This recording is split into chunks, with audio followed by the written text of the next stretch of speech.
Vamos a volver a retomar la, la parte de hipertensión arterial, que es una patología sumamente importante. Sin embargo, hablando semiológicamente, podríamos señalar que es un tanto pobre porque no tiene mucha clínica, tanto así que se habla de un enemigo silencioso, porque sin mayor clínica, sin mayor molestia, puede estar por dentro haciendo daño a muchas estructuras u órganos blancos. Sin embargo, algunos pacientes presentan algunas molestias, eh,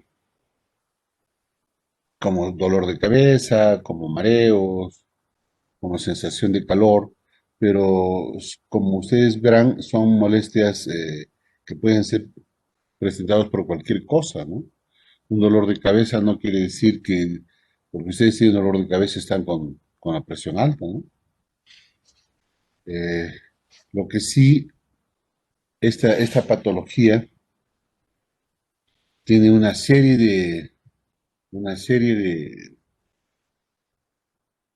de problemas paralelos que, que van a producir un daño fundamental en el organismo, que al final va a terminar con cardiopatía isquémica o insuficiencia renal o ceguera y que va a comprometer seriamente la salud y la vida de las personas. Muchas de estas personas terminan con un infarto miocardio, con el único antecedente de hipertensión arterial, y muchas de estas mueren. La cosa no es un juego, ¿no? Eh, Les decía que la mayoría de estas personas que sufren hipertensión arterial, no se sabe la causa exacta de por qué hay este problema, y ahí hablamos de la hipertensión idiopática o hipertensión esencial, y eso llega a ser hasta un 90-95%, y solamente el 10 o 5% se conoce la causa, y podríamos hablar de una hipertensión secundaria, entre las que tenemos básicamente enfermedades renales, parenquimales o vasculares, o para algunos problemas endocrinos. Hay algunas tumoraciones también que al producir ciertas sustancias pueden elevar la presión arterial. Hablábamos de factores de riesgo. Eh, los factores de riesgo de la hipertensión no están muy bien establecidos, sin embargo existen, y hemos podido extraer algunos como para que podamos distinguirlos, y así como veíamos en factores de riesgo cardiovasculares, estos son factores de riesgo de hipertensión. La edad, que no podemos modificar, el sexo es más probable en varones, desde 40 a 30 años, junto con la insuficiencia coronaria y el ácido isquémico. Las mujeres de alguna forma tienen menos problemas de hipertensión hasta la menopausia. Después de la menopausia, iguala o puede superar al número de las enfermedades de los varones, acompañado también de ácido hemorrágico. La raza negra tiene más propensión a hipertensión, y seguido por los blancos e hispanos. La herencia familiar, eh, generalmente esto es eh, antes de la sexta década se presenta la hipertensión. Y los factores modificables para la hipertensión: tenemos el tabaquismo. Las personas que fuman tienen el doble de posibilidades de presentar hipertensión que las personas que no fuman. El alcoholismo, el consumo permanente de alcohol, el sedentarismo, el consumo de la sal común, el estrés, la obesidad, las dislipidemias. Todas estas situaciones nos van a hacer más vulnerables hacia poder padecer la hipertensión arterial. La dieta es sumamente importante cuando en nuestro medio, por lo menos en el altiplano, el consumo de verduras y frutas es pobre y es rica en sodio. Y por eso antes hacíamos también atención al consumo de la sal. La dieta es una parte importante de esto. Perdón, Doctor, buenos días, doctor. ¿sí, con quién hablo? Doctor, buenos días. Lo llamamos anteayer, no sé si se acuerda que Señora, un favor, estoy en clases, lléveme dentro de 1 hora y media, por favor. Eh, el consumo de la cafeína es un problema que ha dado algunas vueltas. Se supone que la cafeína aumenta la contracción de la musculatura vascular y eso puede aumentar la presión arterial. Sin embargo, hay una diferencia entre la cafeína medicinal o obtenida en un laboratorio con la cafeína natural que nosotros consumimos con el café. Ya no se proscribe el consumo de café, que no hace el daño que se pensaba, si comparamos con la cafeína que se encuentra en algunos medicamentos. La diabetes mellitus aumenta 2 a 3 veces el riesgo de hipertensión. Todos estos factores nos van a conducir de alguna forma a la hipertensión, pero una de las cosas más importantes es el sedentarismo y la dieta. La dieta que es rica en sodio, o sea, la comida salada, eh, un buen contenido de cloruro de sodio, y pobre en frutas. Las dietas ricas en frutas tienen una gran cantidad de potasio y la recomendación es disminuir el consumo de sodio y aumentar el consumo de potasio. Si ustedes hacen una dieta rica en frutas, rica en verduras y pobre en sal y hacen una buena cantidad de ejercicios, básicamente los ejercicios cardio, los ejercicios aeróbicos cardio, eh, manteniendo un buen peso, evitando el sedentarismo, la posibilidad de que tengan hipertensión disminuye. Claro que hay que evitar el tabaco, el alcohol, hay que evitar las otras cosas que hemos mencionado. Pero, por ejemplo, si tienen sedentarismo y no hacen dieta, van a tener obesidad. ¿No es cierto? Si tienen obesidad, probablemente tengan resistencia a la insulina y hagan diabetes. O sea, todo va concatenado. Al final, eso se reduce a hacer una dieta rica en potasio, pobre en sodio y hacer ejercicio permanente. Y si hacen ejercicio permanentemente no van a tener obesidad. El problema de los niveles de la presión arterial ha traído una serie de discusiones. Lo mencionamos ya hace algún tiempo cuando hablamos por primera vez de la hipertensión. Desde hace bastante tiempo, la Organización Mundial de la Salud viene manteniendo, junto con la Escuela Europea de Cardiología, eh, que los valores de la presión arterial son estos que mostramos, ¿no? Una presión arterial óptima es menor, la sistólica menor de 120 y la diastólica menor de 80. Hablamos de presión óptima. La presión normal para la OMS es 120 a 129 y la diastólica de 80 a 84. La normal alta de 130 a 139 y la diastólica de 85 a 89. Hasta ahí era presión normal. Sin embargo, lo último ya era con tendencia a la alta, normal alta. Y hablábamos recién de hipertensión cuando la presión sistólica está por encima de 140 y hasta 159, y la diastólica encima de 90 y hasta 99. Es el grado 1 de hipertensión. Y el grado 2 de 160 a 179 la sistólica y de 100 a 109 la diastólica. El grado 3 es mayor, la presión sistólica mayor de 180 y la diastólica mayor de 110. Eso hablando de la presión sistodiastólica, aumento de las dos presiones. Sin embargo, se podía identificar que algunos pacientes solamente tienen la presión sistólica aislada, o sea, solamente la presión sistólica está elevada y la diastólica está normal. Entonces, eso es algo importante, porque muchas veces, no, los ancianos siempre tienen la presión sistólica un poco más alta, total, la diastólica está normal y la más peligrosa. Mentira. Si el paciente tiene más de 140 de sistólica y la diastólica está normal, ese es un paciente hipertenso, solo que tiene hipertensión sistólica aislada. ¿Por qué toma importancia esto? ¿Por qué le damos mayor importancia a los valores de la, de la presión arterial? Porque en el 2017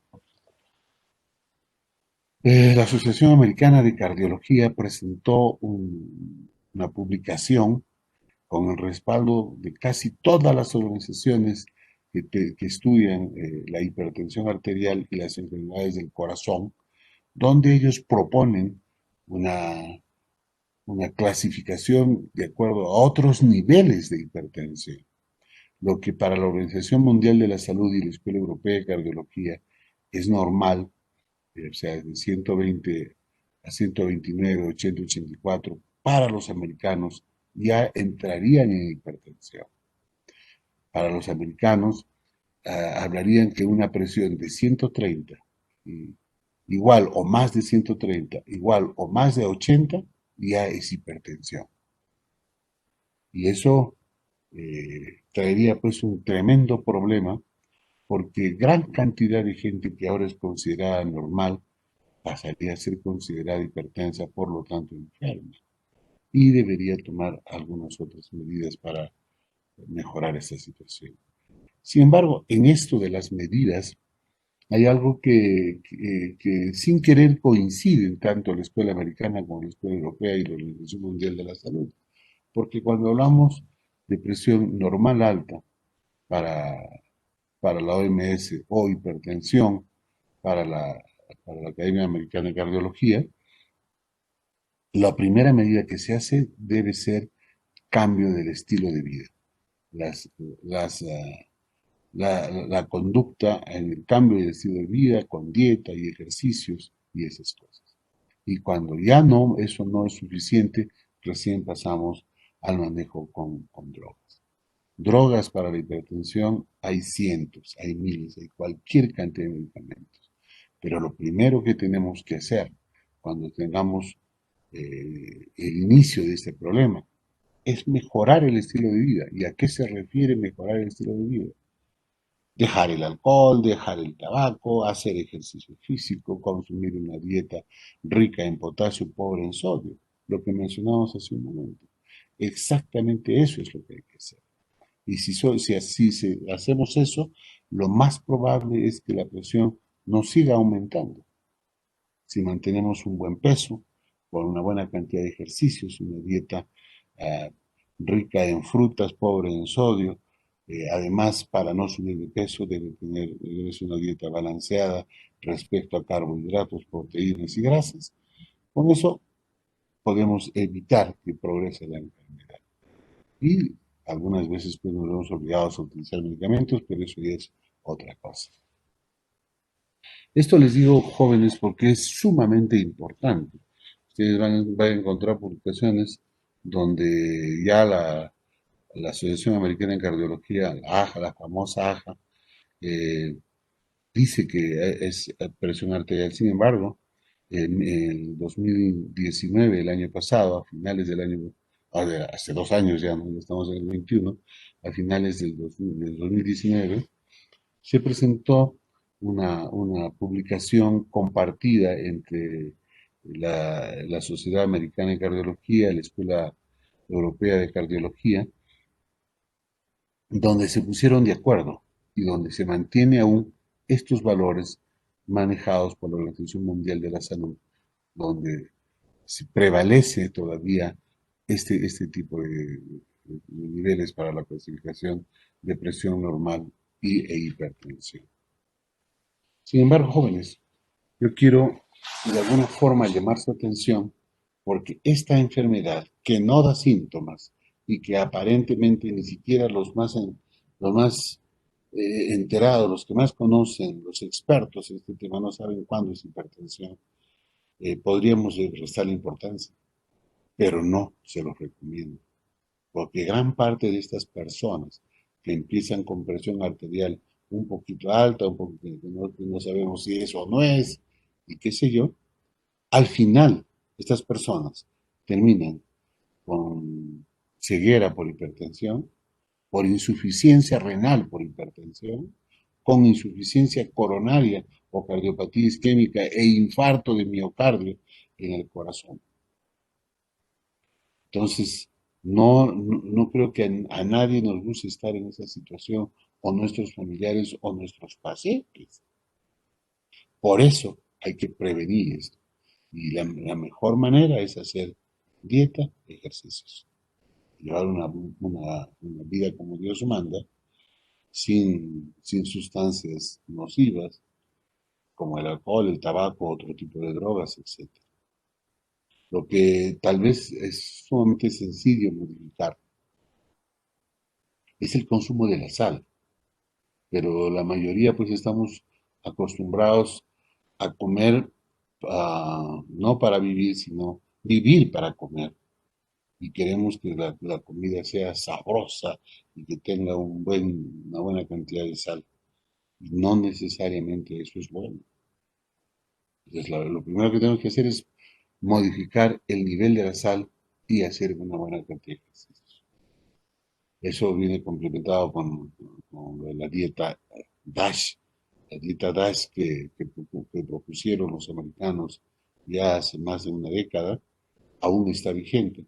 La dieta DASH es una dieta que debe parar la hipertensión y ahí nos recomienda el consumo de sodio menos de 2 gramos por día, aumentar el consumo de potasio, disminuir las grasas saturadas y consumir una dieta ah, con carbohidratos y proteínas balanceadas.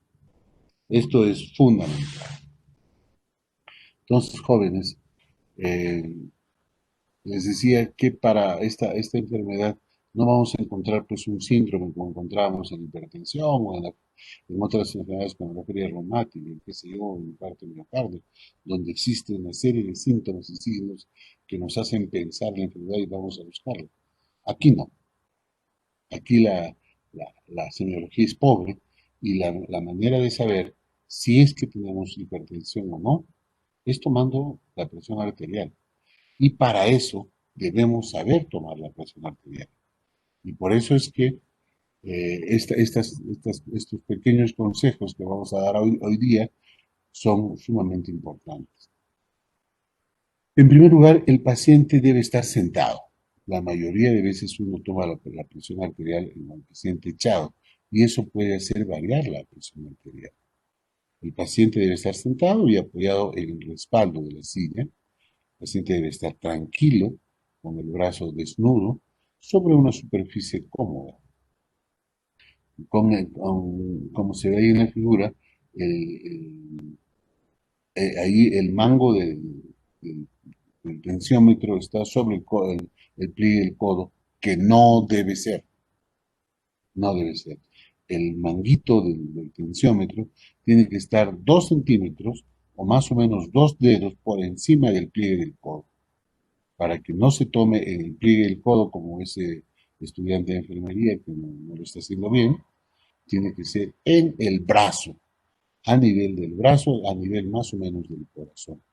El antebrazo tiene que estar apoyado en una superficie dura sobre una mesa y el brazo a nivel del corazón. Esa es la mejor manera de tomar la presión. Se dice que el brazo derecho suele tener la presión más alta, por eso es que se debe empezar la medida de la presión arterial en el brazo derecho. Sin embargo, no es algo que no puede fallar. Algunos tienen la presión más alta en el lado izquierdo. Para empezar, se debe tomar en ambos brazos, tanto en el derecho como en el izquierdo, y donde está la presión más alta, esa presión se debe considerar. Y ese lado del brazo, o ese brazo de ese lado, que generalmente es el derecho, se debe considerar siempre para tomar la presión de control. Eso es sumamente importante. El paciente no debe haber fumado porque el tabaco produce vasoconstricción y eleva la presión arterial. No debe haber fumado. No debe haber debido tomar café en los últimos 30 minutos porque también, les decía, el café puede aumentar la presión arterial. Sin embargo, no va a producir hipertensión eh, permanente, pero eleva la presión arterial. Y eso puede llevar a confusión en el momento de la medida. La primera medición debe ser después de 5 minutos de reposo. El paciente llega y dice, tome la presión que tengo cita. Se tiene que descansar por lo menos 5 minutos. Esto que son flexibles en la última guía, porque hace algunos años se recomienda 10 minutos de reposo. Entonces, a por lo menos 5 minutos de reposo, con un manguito adecuado a la edad y al tamaño del brazo. No es lo mismo un chico de 18 años delgadito que un señor de 70 y tantos años de edad con obesidad. El brazo tiene diferentes dimensiones y el manguito tiene que estar adecuado al brazo del paciente.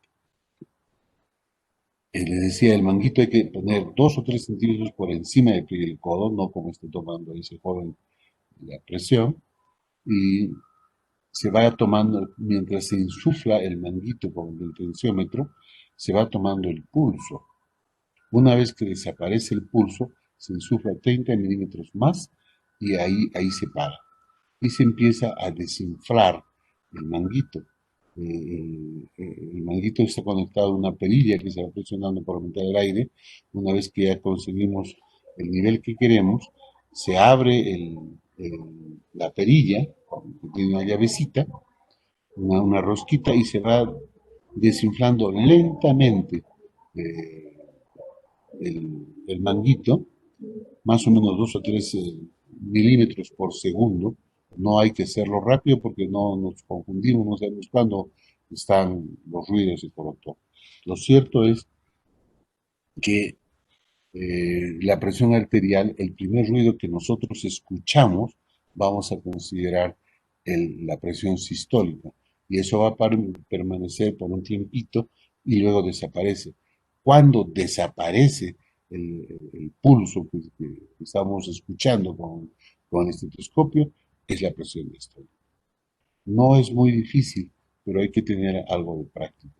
Esto es lo que yo quería hacer práctica con ustedes, pero aparentemente va a haber un periodo exclusivo para prácticas, ojalá que lo podamos hacer, pero ustedes pueden ir practicando con, con estos pasos teóricos, si ya tienen su tensión y su estetoscopio con sus hermanos, sus primos, con todos los familiares.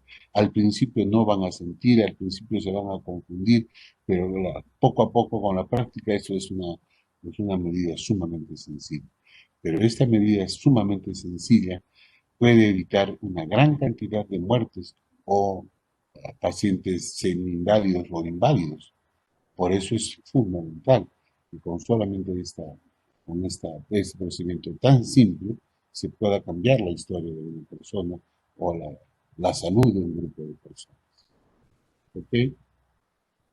Si, si tienen alguna pregunta sobre la presión arterial, la quieren hacer ahora para poder contestar, o si no vamos a pasar ya a la simbología aplicada de otros temas.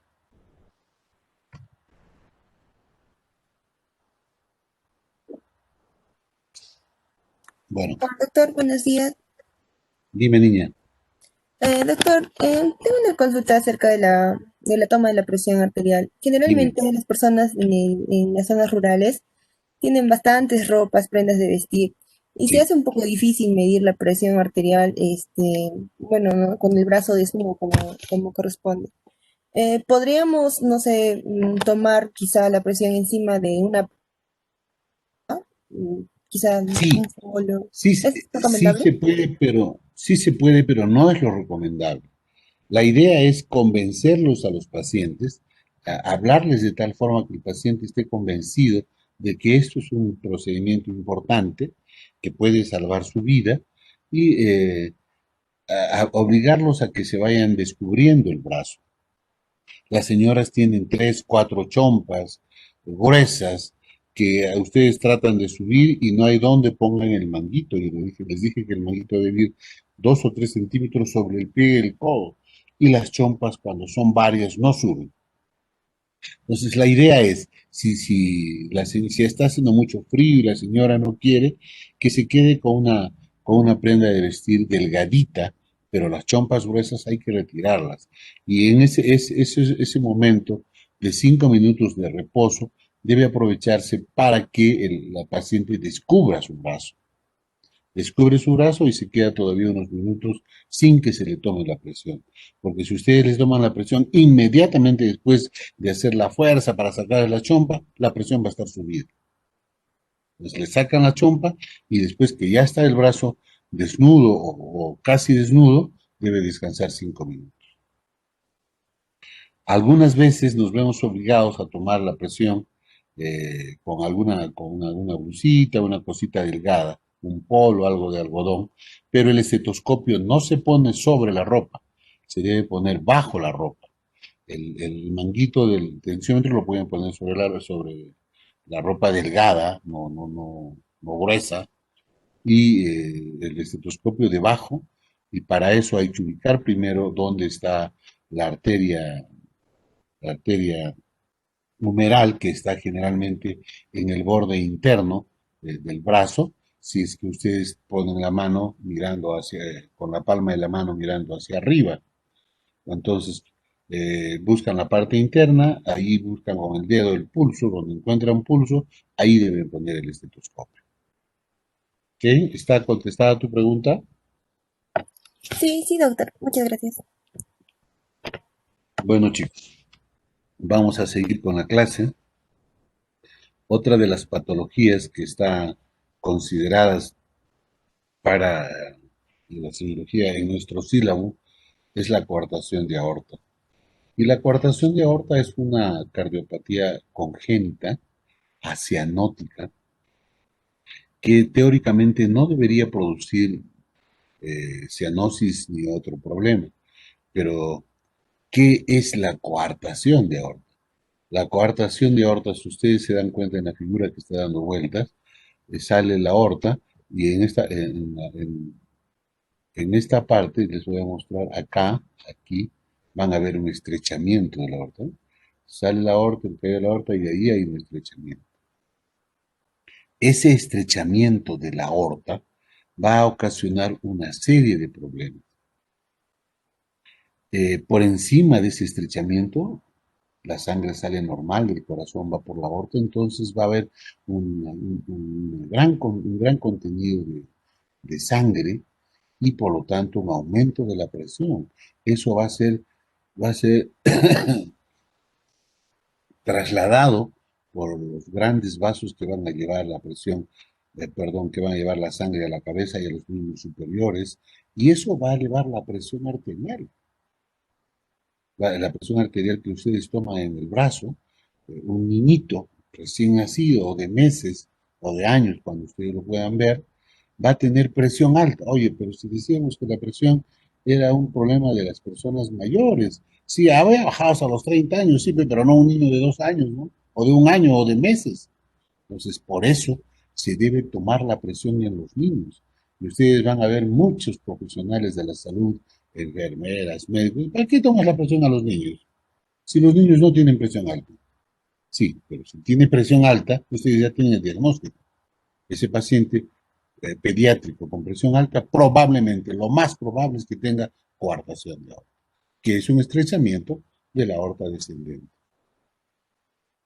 donde, donde nos dan una serie de molestias también. Estos pacientes sí tienen dolores de cabeza, tinnitus, o sea, zumbidos en el oído, pueden tener sangrados de la nariz como síntomas de la hipertensión. Pero doctor, usted dijo que la hipertensión no tiene síntomas. Sí, pues, pero la hipertensión en los adultos, donde la anatomía es diferente, pues, la mayoría no tiene síntomas. Pero esos son niños. Desde recién estos pacientes nacen con esto. Entonces van desarrollando. Y no solamente eso. El desarrollo de la anatomía de la parte superior del cuerpo es mucho mayor y de la parte inferior de la cintura para abajo es menor. O sea, la parte de abajo es sumamente delgadita y encima hay un gran desarrollo. que se nota, ¿no? Y todo eso es porque por encima de la cintura que va a llegar la sangre por las arterias, por el tronco brachiocefálico o las otras arterias que salen del callado aórtico, van a llevar la sangre con el contenido de oxígeno y nutrientes a toda la parte superior del cuerpo y se desarrolla o se desarrolla más. Y por debajo de ese estrechamiento, o sea, acá, no, ya, no va a haber la cantidad de sangre ni la fuerza necesaria para que llegue esa sangre a todas partes. Entonces el cuerpo está un tanto desnutrido. Debajo del estrechamiento ocasiona calambres, dolores, claudicación o debilidad de las piernas. Cuando ustedes miran a estos pacientes, se encuentra, les decía, un desarrollo excesivo del hemiscuerpo superior y en la parte inferior encontramos hipotensión, cianosis de la pelvis para abajo. Cuando auscultan, una auscultación del precordio, vamos a encontrar un soplo que es intenso, es un soplo 2 o 3 sobre 4, o para nosotros en la clasificación que yo les he dado, es, una, es un soplo es un soplo 3 sobre 6, no tiene tril, y ese soplo se va a irradiar a la región supraclavicular o escápulo vertebral izquierdo de la punta del corazón. Este soplo que puede no tener tril que lo diferencie, si no sería un 4 sobre 6, este es un 3 sobre 6. Eh, es un soplo que se siente muy bien, es un soplo bastante intenso. Si ustedes ven un chico con hipertensión, con mayor desarrollo de cintura para arriba y que tiene un soplo en el corazón, ya, pues, ¿no? Ya se armó el cuadro y probablemente tenga el coartación de ahora, ¿no? Van a tomar el pulso y el pulso va a ser amplio, va a ser tenso, duro en los miembros superiores. Y en los miembros inferiores, el pulso femoral, el pulso popliteo, el pulso pedio, son pulsos sumamente débiles o ausentes. No los pueden palpar. Como los más expertos sí palpan el pulso, pero son pulsos sumamente débiles que para la mayoría no se puede ver. Miren, acá podemos ver cómo es la coartación de aorta. Acá es el estrechamiento justo acá. Ahí está el estrechamiento, encima está el caído aórtico y abajo la aorta descendente y ahí está exactamente en esta parte eh, la estenosis de la aorta. Entonces, por encima que sale la subclavia, el tronco brachiocefálico, la carótida, eh, va a haber pues presión alta con gran contenido de sangre y aumento de presión y lo contrario por debajo. En esta radiografía que se ha tomado de la aorta, el callado, la estrechez y por debajo. Esa es la estenosis aórtica. Perdón, esa es la estenosis aórtica que nosotros llamamos coartación de aorta. Esto es un cuadrito que en su momento lo vamos a estudiar un poco más y ya los que se dediquen a la cardiología y básicamente a la cardiología pediátrica profundizarán más y qué se tiene que hacer con estos pacientes. En la, en la radiografía van a ver que el ventrículo izquierdo, el del corazón, está agrandado, hay una dilatación postestenótica del extremo proximal de la aorta, y pueden haber erosión en la radiografía, puede haber erosión aquí en el borde superior de las costillas. Acá podemos ver algo. Hay erosión en el borde superior de las costillas y eso se produce porque la presión arterial en las arterias intercostales es muy fuerte, tan fuerte que va a dañar a las costillas, va a dañar el hueso. Y eso se puede observar en algunos pacientes que nunca tuvieron solución. Entonces, ustedes van van encontrando esa signo-sintomatología y van a buscar la radiografía, encuentran eso y lo que se hace es eh, un ecocardio Doppler y con el ecocardio Doppler se observa eh, la estrechez. Pero hay otros exámenes como esta ortografía que ustedes ven acá, donde la estrechez de la aorta se ve muy bien y se puede medir. Ahora se puede pedir angiotomografía y se puede pedir una resonancia magnética nuclear que nos va a dar niveles mucho más exactos de cuánto es la estrechez y que nos da una idea de qué exactamente se va a hacer para solucionar el problema. ¿Qué se puede hacer? Si esta es una estrechez que no es muy grave, se pone un stent. ¿Qué es un stent? Un stent es una mallita de un metal, una mallita metálica, que se enrosca como muy delgadito y cuando se entra a la aorta, ¿sí? Se pasa esa estrechez, se suelta esa mallita y esa mallita se expande y esa estrechez que disminuía la luz va a ser ampliada y se soluciona el problema de la estrechez. Esa es una prótesis que se llama stent, que no es tan sencillo como lo decimos, tiene una serie de dificultades, pero que se hace con bastante éxito en manos expertas, ¿no? Se entra acá, se deja como si fuera esta cosita, se deja la mallita, el stent y soluciona el problema. Pero si no, hay que operar, se corta esto y se hace una prótesis de, de material quirúrgico especial y se une a los dos extremos de la aorta y se salva ese estrechez. Es un problema que no tiene demasiada, o sea, hay complicaciones, pero sí se puede hacer, ¿sí? Y vamos a hablar de la última patología, que mañana la vamos a terminar, eh, aunque podemos terminarla ahora, si terminamos bien y si no, mañana completamos una de estas cosas.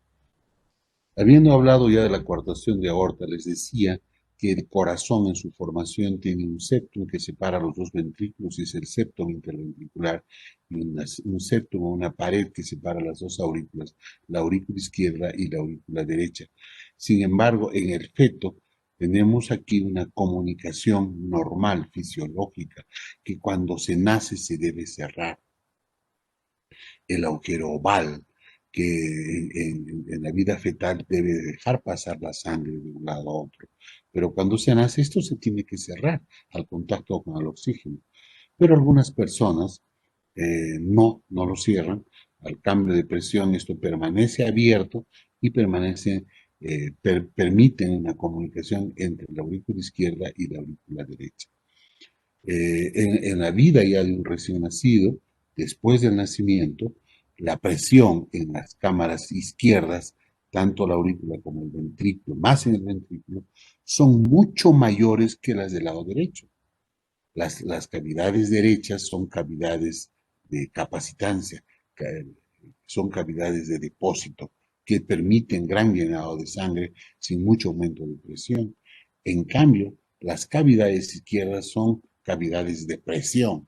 Tienen la sangre que deben tener, pero con mucho más presión arterial. Tanto así que el ventrículo derecho tiene 120 milímetros de mercurio y el ventrículo derecho tiene 10 milímetros de mercurio. O sea, una gran diferencia de presión. Algo así pasa también en las aurículas, no con tanta diferencia, pero en la presión arterial la presión de la aurícula izquierda es muchísimo mayor que la derecha. Entonces, si acá hay un agujero, la sangre por diferencia de presión va a pasar de la aurícula izquierda a la aurícula derecha. A eso se llama shunt o se llama la corriente de sangre, de flujo que va a ir de un lado a otro lugar. Esta cardiopatía congénita, cianótica también, tiene una particular importancia. Muchos niños nacen con esto, pero se tolera muy bien. Se tolera de recién nacido, se tolera de lactante, se tolera de niño. Y por eso se dice que esta patología es la patología, la cardiopatía congénita cianótica, que más se encuentra en adultos, porque el niño lo tolera también que nadie se da cuenta. Y si nadie le ausculta el corazón y le encuentra un soplo, nadie sabe que tiene un problema. Y ya cuando es adulto, empieza con algunas molestias, se escucha el corazón, se escucha el soplo, se va a hacer un ecocardio y se encuentra esta comunicación. Eh, Cuando se palpa el precordio, se puede encontrar una pulsación sistólica en el área de la pulmonar, en el segundo espacio intercostal izquierdo, en el borde parasternal izquierdo. Y eso puede viajar hasta la región cefalea, donde nos está señalando que hay una hipertrofia del ventrículo derecho. Eso es lo que podemos encontrar en la clínica, en el examen físico de una comunicación interauricular. Muchas veces no se encuentra nada, solamente un soplo, pero el soplo generalmente se encuentra en el segundo o tercer espacio intercostal, en el borde parasternal izquierdo, con irradiación a la región escapular. Puede haber un desdoblamiento del segundo componente del segundo ruido, que es la componente pulmonar, precisamente en el foco pulmonar. Y esto se puede confundir con un soplo de regurgitación de la válvula pulmonar, porque no lo es, se puede confundir. El soplo acá está dado por el paso de la sangre desde la aurícula izquierda hacia la derecha. Esto en algún momento puede cambiar, pero lo normal es que pase del lado izquierdo al lado derecho. Eso es la comunicación interauricular. Esta comunicación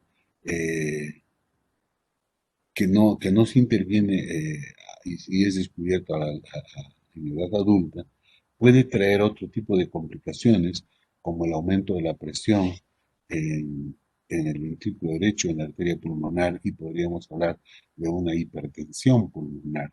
Y hay algunos pacientes que pueden aumentar tanto la hipertensión pulmonar que aumentan la presión al lado derecho y que pueden invertir el flujo. Y ya no va a ser de izquierda a derecha, sino de derecha a izquierda. No es muy frecuente en esta patología, pero en otras patologías sí. Sin embargo, si no se solucionan estos problemas, esto suele disminuir la expectativa de vida de las personas. Por eso, si se diagnostica comunicación interauricular en una persona adulta, pues hay que intervenir, hay que solucionar el problema.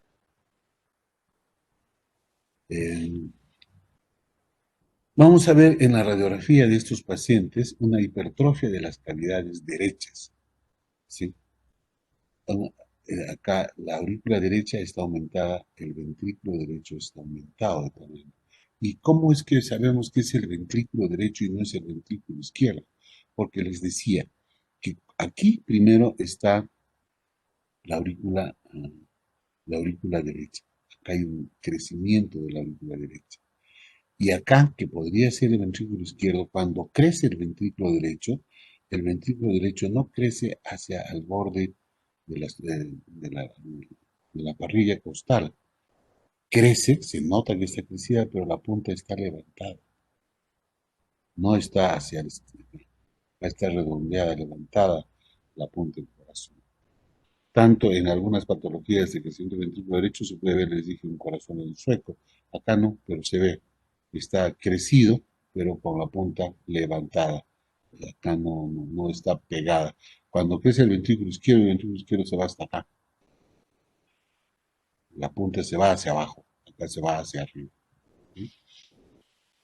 En el ecocardio es un examen fundamental para el diagnóstico. Se ve desde adentro, se buscan las aurículas, se busca el septum interventricular. Ustedes van en el ecocardio y tratan de buscar esta imagen, que no es de ecocardio, este es un diagrama, pero se puede ver el septum y en el septum se fijan y van a ver un espacio que falta, con una solución de continuidad. Entonces le ponen Doppler acá y van a ver cómo pasa la sangre, cómo hay flujo sanguíneo de un lado a otro lado donde no debe haber. Entonces el diagnóstico está hecho, ¿no? Eh, Sin embargo, el ecocardio a veces nos representa alguna dificultad y tenemos que echar mano a otros tipos de exámenes, como el cateterismo cardíaco, que con un catéter se llega hasta el corazón, se pone un poco de contraste y se va a ver y se puede medir de qué tamaño es la comunicación interauricular, cómo son los bordes, etcétera. Señala exactamente dónde está la comunicación y qué tipo de comunicación. Si es un ostium secundum, si es un ostium primum, o es un seno venoso. Hay varias cosas que nos da la información. El electrocardiograma nos puede señalar un crecimiento de los ventrículos del ventrículo derecho, que eso es más fácil de ver el ventrículo derecho con el ecocardio también. Sin embargo, el electrocardiograma es un examen que ustedes lo pueden realizar en cualquier parte, solamente se un electrocardiógrafo, y si tiene un soplo con hipertrofia del ventrículo derecho y tiene bloqueo de rama derecha, probablemente sea una comunicación interauricular. Hay otra enfermedad que se ve asociada a esta cardiopatía congénita cianótica, que es el síndrome de Lukenbacher, que es cuando hay una comunicación interauricular más una estenosis mitral. Esta estenosis mitral puede ser congénita o adquirida, y a la asociación de las dos se llama enfermedad de Lukenbacher. Bueno, chicos, hemos podido terminar a tiempo todo lo que nos han pedido en el sílabus. Les vamos a dejar el día de mañana para que puedan repasar. Como quedamos con su delegada, vamos a hacer las clases prácticas cuando nos den el tiempo necesario de acuerdo a las normas de la universidad y la autoridad del Ministerio de Salud que nos supervisa. Y vamos a tomar el examen escrito el día viernes a las 7 de la mañana. ¿Ok? Espero que no tengan mayores dificultades. Yo he hecho un esfuerzo para poderles transmitir lo más que se pueda. Sin embargo, yo sé que es poco, no es la mejor manera de enseñar, pero eso es lo que tenemos y a eso nos tenemos que atener. Chicos, les deseo la mejor de las suertes. Sin embargo, no se confíen que como no asisten clases, que no van y que con los reclamos, ya le dije a su delegada que a mí los reclamos infundados no me preocupan. La gente que no asiste a clases, que no le interesa, son los que más reclaman. Los que más saben son los que menos reclaman. Eso es una constante. Eh, Pueden reclamar lo que sea, pero si no tiene sustento, no se les va a hacer caso. Estudien nada más, chicos. Ya les di los libros textos a la delegada, pero básicamente se va a respetar. Esto que les he dado acá es extraído de dos libros, básicamente, del Argente y del Suroso. Sin embargo, si yo digo esto es así, lo que vale es lo que yo digo, no lo que los libros dicen. Sí, los libros dicen, nosotros estamos poniendo, por ejemplo, les ponía de ejemplo la incongitación yugular. La incongitación yugular está caracterizada de otra forma en el Argente y de otra forma en el Suroso, pero para la cátedra se divide en 3 cruces, y eso es lo que vale. ¿Listo, chicos? Entonces, la mayor de la suerte, el viernes tomamos el examen y luego seguimos la próxima semana con el dictado de clases. Eso es todo, jóvenes, hasta la